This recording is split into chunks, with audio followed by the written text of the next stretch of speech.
Alright, so DJI have brought out the new Osmo Mobile 3, and I was going to order one but couldn't find any info for whether it works with the wide angle 18mm moment lens.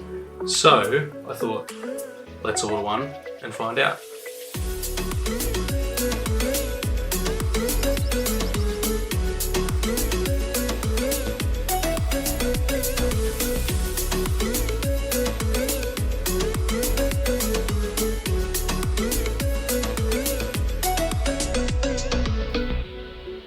Now, the setup process for this one was a little bit more difficult than normal, just because you do have the extra weight of the lens. So you'll see the phone is positioned all the way down as close as it can get to the arm.